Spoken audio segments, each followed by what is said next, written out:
चुप रहो, सन्नाटा है।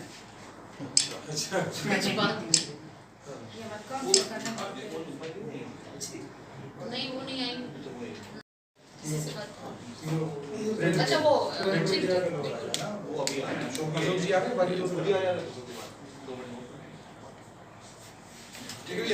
ओके। असल में बात मेन ये है कि जिस तरीके का उस वक्त एक माहौल उठा, रौनते हुए निकल गए गृह राज्य मंत्री के बेटे साहब, और उस पर ना मंत्री जी के ऊपर कोई फ़र्क पड़ता है और ना प्रधानमंत्री जी के ऊपर कोई फ़र्क पड़ता है। वो लखनऊ में आके चेहरों की मुस्कान गिना के जाते हैं और बगल में इतना बड़ा कांड हो गया और वहाँ नहीं जाते हैं। तो हम तब भी हमने बताया साथ थे, आज भी हैं। हमारी उस वक्त में वो ज़रूरत समझ में आ रही थी कि हम निकल के घर से जाके और उन पर दबाव बनाते।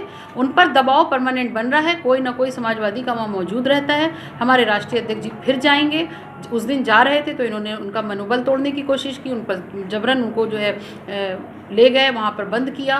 तो ये सब कुछ चीज़ें इनकी चल रही हैं क्योंकि ये हताश हो चुके हैं, निराश हो चुके हैं। ये इनकी बौखलाहट बता रही है कि अब इनका बोरिया बिस्तरा समेटने वाला है और ये जाने वाला है।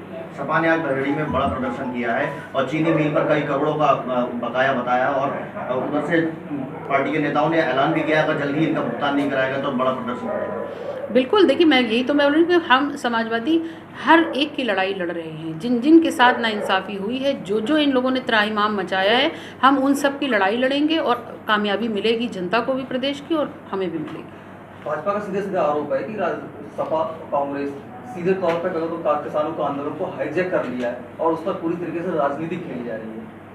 तो आप हाईजैक कर लेते। अगर आपके मंत्री के बेटे ने वहाँ पर इतना बड़ा हादसा कर दिया, कुचल के चले गए, एक दो व्यक्तियों की इधर से जान गई, आपने अपने लोगों के भी मरने का गम नहीं किया, आप चले जाते। आप प्रधानमंत्री थे, मुख्यमंत्री थे, आप चले जाते, आप हाईजैक कर लेते। आप इसलिए नहीं गए क्योंकि आपको मालूम था कि जनता दौड़ा के आपको खदेड़ देती वहाँ से, इसलिए आप दूसरों पर। हम अपनी जिम्मेदारी निभा रहे हैं। हम जानते हैं कि प्रदेश के क्या हालात हैं, क्या समस्याएं हैं। हम शुरू से उसके पक्ष में हैं कि हर प्रत्येक वर्ग उत्तर प्रदेश में खुशहाल जीवन जिए, और उसके लिए ये हाईजैक का इल्ज़ाम लगाएं या किसी जैक का इल्ज़ाम लगाएं, पूरी तरह फेलियर ऑफ बीजेपी गवर्नमेंट है उत्तर प्रदेश में। 2022 में विधानसभा चुनाव में इस समय समाजवादी पार्टी अपने आप को कहाँ देख रही है?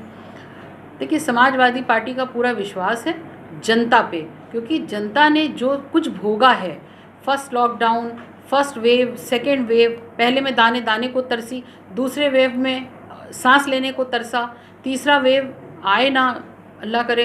लेकिन इस तरीके से जो जनता के जो हालात है, जो त्राहिमाम मचा, और जो भारतीय जनता पार्टी के मंत्री, कद्दावर नेता, इनके एमएलसी, इनके कार्यकर्ता जो गली गली मोहल्ले मोहल्ले दौड़ाए जा रहे हैं, ये बहुत बड़ा संकेत है बदलाव का, और समाजवादी पार्टी को पूरा इसने मिल रहा है। अभी आपने देखा होगा हमारे राष्ट्रीय अध्यक्ष अखिलेश यादव जी ने जो रथ यात्रा निकाली और उस पर किस तरीके से जनता ने समर्थन दिया, किस तरह से मोहब्बतें लुटाई, ये एक बहुत बड़ा संकेत है। का दौरा किया है, चुनाव नजदीक है और लगातार दौरे पे दौरे चल रहे हैं, क्या कहना चाहिए? देखिए, जिस तरह की अफरा तफरी का माहौल पिछले कई सालों से, बल्कि जब से भारतीय जनता पार्टी ने यहाँ पे सरकार बनाई है, उसके बाद से जो अफरा तफरी का माहौल मचा हुआ है, और अब तो बिल्कुल हर चीज़ों की हदें पार हो गई हैं। तो ये विपक्ष में होते हुए हमारी जिम्मेदारी है पूरी तरीके से कि हम जनता के बीच जाएं, उनकी समस्याओं को समझें और उसी हिसाब से हम चुनावी मैदान में उतरें। क्योंकि इस वक्त जो वक्त गुजार के पूरा देश आया है, वो एक ऐसा वक्त था जिसकी कल्पना भी किसी ने नहीं की थी, और वो सब चीज़ें बार बार दोहराना ठीक नहीं है, क्योंकि सबको मालूम है कि किस बुरे दौर से पूरा देश गुजरा है और प्रदेश गुजरा है। जिन वादों के साथ भारतीय जनता पार्टी आई थी, उन वादों का एक भी वादा पूरा करने में असफल रही है। समाजवादी पार्टी अपने वादों पर पूरी तरीके से खरी उतरी थी, और आज भी संकल्प है कि अगर सरकार हम बनाते हैं 2022 में, निश्चित तौर पे बनेगी क्योंकि जनता इनसे त्रस्त है, तो 2022 में हमारी सरकार बनेगी तो हम अपने वादों को पूरी तरीके से ज़मीन पे लाएंगे। किसानों का साथ समाजवादी पार्टी ही दे रही है। आज भी बहेड़ी में बहुत बड़ा प्रदर्शन हुआ है, पूर्व मंत्री मौजूद रहे, जिला अध्यक्ष भी मौजूद रहे हैं, और दूसरी पार्टियाँ शांत बैठी है, सिर्फ और सिर्फ समाजवादी पार्टी और बीजेपी। देखिए, समाजवादी पार्टी का अपना एक कल्चर है कि वो नाम से नहीं है, सिर्फ एक डायलॉग नहीं दे दिया कि सबका साथ सबका विकास। समाजवादी पार्टी चाहे वो नेताजी मुलायम सिंह जी के समय से रही हो, जब वो मुख्यमंत्री रहे हों, या हमारे आदरणीय श्री अखिलेश यादव जी मुख्यमंत्री रहे हों, हमेशा उन्होंने सबको लेकर के चले, हर धर्म जात वर्ग हर का ध्यान रखा। हमारी जितनी भी योजनाएं हुई उसमें कहीं पर ये नहीं हुआ कि किसी एक वर्ग के लिए वो रिजर्व की गई हूँ। अब रही बात किसान की, तो देखिए किसानों का तो जो हाल कर रहे हैं वो सबके सामने है, कितने किसानों की जान जा चुकी है। हम पूरी तरीके से किसानों के साथ थे, किसानों के साथ हैं। उनके हर जुल्म हर ज़्यादती का बदला समाजवादी पार्टी लेगी भारतीय जनता पार्टी से, जब हमारी सरकार बनेगी। लखीमपुर देखिए, जो जातिगत राजनीति या दलगत राजनीति, ऑब्वियसली उत्तर प्रदेश एक ऐसा प्रदेश है, हमारे भारत में विभिन्न प्रकार की संस्कृतियां हैं, विभिन्न धर्म हैं, विभिन्न जात दल के लोग रहते हैं।